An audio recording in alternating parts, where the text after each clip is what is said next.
എങ്ങനെയാണ് ഈ ബി.ജെ.പിക്ക് തലസ്ഥാന നഗരിയുടെ ഭരണം പിടിക്കാൻ കഴിഞ്ഞത്? കോൺഗ്രസിൻ്റെ ആത്മാർത്ഥമായ പിന്തുണ ഇക്കാര്യത്തിൽ അവർക്ക് ലഭ്യമായിട്ടുണ്ടോ? ഈ തെരഞ്ഞെടുപ്പിനെ സംബന്ധിച്ച് പറയാനുള്ളത്, ഈ തദ്ദേശ തെരഞ്ഞെടുപ്പിൽ എല്ലാവരുടെയും ശ്രദ്ധ ആകർഷിച്ച ഒരു തെരഞ്ഞെടുപ്പാണ് തിരുവനന്തപുരം കോർപ്പറേഷൻ തെരഞ്ഞെടുപ്പ് എന്ന് പറയുന്നത്.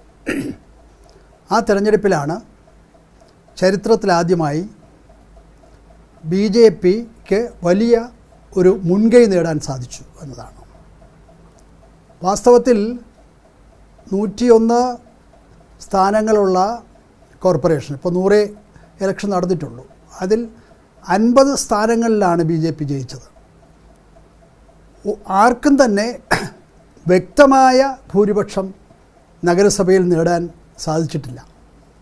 LDFനും സാധിച്ചിട്ടില്ല, ബി.ജെ.പിക്ക് സാധിച്ചിട്ടില്ല, UDFനും സാധിച്ചിട്ടില്ല. ഇതാണിതിൻ്റെ. പക്ഷേ ബി.ജെ.പി ഒറ്റക്കക്ഷിയായിട്ട് മാറി. ഏറ്റവും കൂടുതൽ വാർഡുകളിൽ ജയിച്ച ഒരു കക്ഷിയായിട്ട് ബി.ജെ.പി മാറി എന്നതാണ്. അത് പറയുമ്പോൾ വാർഡുകൾ എണ്ണി നോക്കിയാൽ ബി.ജെ.പി തന്നെയാണ് ഒറ്റക്കക്ഷി. പക്ഷേ വോട്ടാണല്ലോ തെരഞ്ഞെടുപ്പിൻ്റെ അടിസ്ഥാനം. വോട്ടുകൾ പരിശോധിച്ചാൽ ബി.ജെ.പി അല്ല ഒന്നാം കക്ഷി. വോട്ടുകളുടെ എണ്ണം ഞാൻ പറയാം. ഈ കോർപ്പറേഷൻ ഇലക്ഷനിലെ വോട്ടാണ് ഞാൻ പറയുന്നത്. കോർപ്പറേഷൻ ഇലക്ഷനിൽ ഒറ്റക്കക്ഷിയായി വന്നിരിക്കുന്ന ബി.ജെ.പിക്ക് ലഭിച്ച വോട്ട് എന്ന് പറയുന്നത് 1,65,055 ബി.ജെ.പിക്ക്.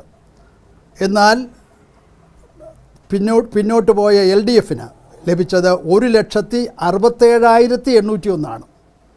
അപ്പോൾ ബി.ജെ.പിക്ക് 1,65,000-ഉം LDFന് 1,67,000-ഉം.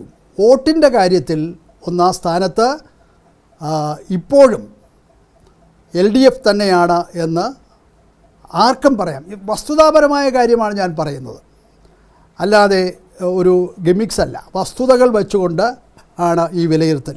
ഇങ്ങനെ ഒരു വിലയിരുത്തൽ നടത്താൻ തയ്യാറായ കൈരളി TV-യെ ഞാൻ അഭിനന്ദിക്കാൻ ആഗ്രഹിക്കുകയാണ്, എല്ലാവർക്കും വേണ്ടി. കാരണം വിജയം കണക്കിൽ, വാർഡുകളുടെ കണക്കിൽ ശരിയാണ്. പക്ഷേ അത് ബി.ജെ.പിയുടെ ഒരു രാഷ്ട്രീയ വിജയമല്ല, സാങ്കേതികമായ ഒരു വിജയം എന്നേ അതിനെ വിലയിരുത്താനാവൂ എന്നതാണ് വസ്തുത. അതിൻ്റെ വിശദാംശങ്ങളിലേക്ക് പോകാൻ ഒത്തിരി കാര്യങ്ങളുണ്ട്. ഇവിടെ സൂചിപ്പിച്ചതുപോലെ തന്നെ ഒരു കാര്യം ഞാൻ ആദ്യം പറയാൻ ആഗ്രഹിക്കുന്നു. ഈ തെരഞ്ഞെടുപ്പിൻ്റെ വിജയം എന്ന് പറയുന്നത് എന്നെ ഓർമ്മിപ്പിച്ചത് 2016 അസംബ്ലി തെരഞ്ഞെടുപ്പാണ്. 2016 അസംബ്ലി തെരഞ്ഞെടുപ്പും ഇതുപോലെ ഏറ്റവും ശ്രദ്ധേയമായിരുന്നു കേരളത്തിൽ. ബി.ജെ.പി നേമത്ത് അക്കൗണ്ട് തുറന്നു. രാജഗോപാൽ വിജയിച്ചു, വി ശിവൻകുട്ടി പരാജയപ്പെട്ടു. എങ്ങനെ? രാജഗോപാൽ എൻ്റെ വിജയം ബി.ജെ.പിയുടെ വിജയമല്ല. അവിടെ രാജഗോപാൽ വിജയിച്ചത് കോൺഗ്രസിൻ്റെ ചെലവിലാണ്. വളരെ വ്യക്തമായിട്ട് പറയാം. ഇപ്പോൾ എല്ലാവരുടെയും കയ്യിൽ ഈ കണക്കുകളുണ്ടല്ലോ, നമുക്ക് നോക്കാൻ കഴിയുമല്ലോ. 2016 അവിടെ LDFും UDFും ബി.ജെ.പിയും തമ്മിലാണ് മത്സരം. അപ്പോൾ അവിടെ LDF മുമ്പ് ജയിച്ചതാണ്. അവിടെ LDF പരാജയപ്പെട്ടു, ബി.ജെ.പി ജയിച്ചു. ആ ജയിച്ചത് കോൺഗ്രസിൻ്റെ വലിയ തോതിൽ എന്ന് പറഞ്ഞാൽ ഡോക്ടർ ശശി തരൂർ തൊട്ടു മുമ്പ്, ഇത് 16 14 പാർലമെൻറ്റ് തിരഞ്ഞെടുപ്പിൽ ഡോക്ടർ ശശി തരൂർ നേമം അസംബ്ലി മണ്ഡലത്തിൽ വാർഡുകളിൽ 44,000 വോട്ട് നേടിയെങ്കിൽ 2016 അസംബ്ലി തിരഞ്ഞെടുപ്പിൽ UDFൻ്റെ സ്ഥാനാർത്ഥിക്ക് കിട്ടിയത് 13,000 വോട്ടാണ്. 44,000 30,000 വോട്ടിൻ്റെ ഒഴുക്ക് നേമം മണ്ഡലത്തിൽ മാത്രം അന്ന് ഉണ്ടായതുകൊണ്ടാണ്. കോൺഗ്രസിൻ്റെ ചെലവിലാണ് വാസ്തവത്തിൽ ബി.ജെ.പി വിജയിച്ചത്, താമര വിരിഞ്ഞത് എന്നത്. അതിൻ്റെ ഒരു ചെറിയ ആവർത്തനമാണ് ഇപ്പോഴുണ്ടായിട്ടുള്ളത്. കണക്കുകളെല്ലാം വെച്ചുകൊണ്ട് അത് നമുക്ക് കാണാൻ സാധിക്കും. കാണാനെന്ന് പറഞ്ഞാൽ കോൺഗ്രസ് ഇതിൻ്റെ, ഇപ്പോൾ ഞാൻ നിയമത്തിൻ്റെ കാര്യം പറഞ്ഞതുപോലെ, ഒരു പഴയെന്ന് പറഞ്ഞാൽ വളരെ പഴയതല്ല, ഒരു 2010 മുതലുള്ള കാര്യം ഒന്ന് പരിശോധിക്കുന്നത് നല്ലതാണ്. 16 പോരാ. 2010 ഈ കോർപ്പറേഷനിൽ പ്രതിപക്ഷം ബി.ജെ.പി അല്ല, ബി.ജെ.പിക്ക് 3 സീറ്റേ ഉള്ളൂ. പ്രതിപക്ഷം കോൺഗ്രസ് 40 സീറ്റിൽ കോൺഗ്രസ്സാണ് 2010 ഉണ്ടായത്. പ്രതിപക്ഷം 40 സീറ്റ് കോൺഗ്രസ്സാണ്.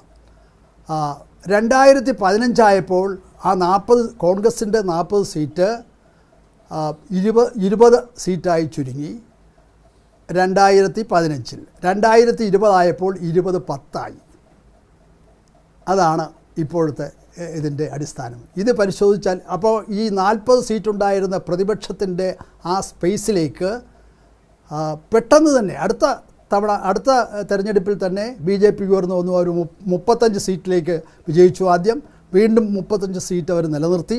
ഇപ്പോഴാണെങ്കിൽ വാർഡുകളുടെ വിജയത്തിൽ അവർ ഏറ്റവും വലിയ ഒറ്റക്കക്ഷിയായി 50 സ്ഥാനങ്ങൾ നേടി വന്നിരിക്കുകയാണ്. ഇതാണ് ഇതിൻ്റെ നഖചിത്രം എന്ന് പറയുന്നത്. അപ്പോൾ കോൺഗ്രസിൻ്റെ ചെലവിൽ BJP നേട്ടമുണ്ടാക്കി എന്നതാണ്. അതിന് വസ്തുതാപരമായിട്ടുള്ള കണക്കുകൾ നിരവധിയുണ്ട്. നിരവധി എന്ന് പറഞ്ഞാൽ ഈ കോർപ്പറേഷൻ ഇലക്ഷൻ്റെ കണക്ക് തന്നെ പരിശോധിക്കുമ്പോൾ വളരെ ബുദ്ധിപരമായി വളരെ കൃത്യമായി ആ ഒരു കൊടുക്കൽ വാങ്ങൽ നടന്നിരിക്കുന്നു എന്നുള്ളതാണ്. കഴിഞ്ഞ തവണ 10 സീറ്റ് ഉണ്ടായിരുന്ന കോൺഗ്രസിന് UDFന് ഇത്തവണ അത് 19 വർദ്ധിപ്പിച്ചു കൊടുക്കാൻ BJPയും തിരിച്ചും സഹായിച്ചു എന്നുള്ളതാണ്. അപ്പോൾ ആ രീതിയിൽ അങ്ങോട്ടും നൽകുന്നു ഇങ്ങോട്ടും നൽകുന്നു. 25 വാർഡുകളിൽ അത്തരം കൊടുക്കൽ വാങ്ങൽ ഉണ്ടായി എന്ന് ഞങ്ങൾക്ക് വ്യക്തമായി മനസ്സിലായിട്ടുണ്ട്.